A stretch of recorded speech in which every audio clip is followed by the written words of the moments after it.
Okay, and finally, this last section, enjoy. It's all about the girls enjoying the fact they have emotions, God-given emotions and God-given emotional needs, and God-given resources to deal with those emotional needs. And of course, we know that prayer is one of the greatest resources that God gives us, that ability to talk to Him, to cast all of our burdens upon Him. So the first activity is called Prayer Hunt. And you're going to invite the girls to write their name on a gingerbread picked person again, and then go and hide it somewhere in the room, and play some lovely worship music, and then invite the girls to go and look for somebody else. And when they find a gingerbread person, just to stop where they are, pray for that girl, pray that they will come to God to meet those needs, or pray that God will help them when they feel overwhelmed. And then to hide that person again and go and look for somebody else and find them, and pray, and just keep doing that until you think it's run out of steam. And I think that's really good, isn't it? Because I think so often, I know when I was a teenage girl, I was such a good navel gazer. I was brilliant at like analysing how I was feeling in the end. And that we want girls to be looking out for each other, don't we? Not just for their own needs, but looking out for each other. And then of course, that wonderful memory thing again. You might want to think about, how do you want to help for the next week girls to remember what they've learnt?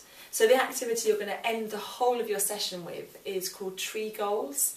And we'd love you to find a big like branch or a plant or something that the girls can stick their goals onto. We want them to all think of something they're going to do as a result of this session. What are they going to do differently? What one thing can they take away and put into practice in their lives? Because we know, don't we, that when we put into practice what we've learned, then it becomes part of us. Jesus says that, doesn't he?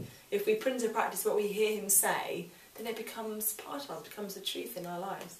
And so what one thing are they going to take away? And what one thing can you as the leader do to really inspire your group? You could send them all a card midweek, but just to let you know we're thinking of you.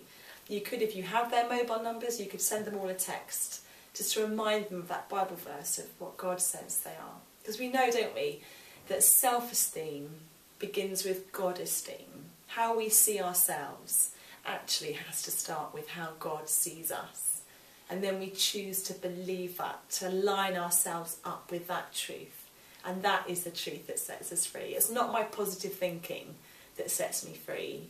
It's the truth of Jesus in my life that sets me free. And that's what we want for the girls who we serve in these groups. That they know that their emotions can be managed, that they can be free from unhealthy, unhelpful, harming behaviours, that they can celebrate their own unique personalities and potentials, and they can serve others in their community and in the world.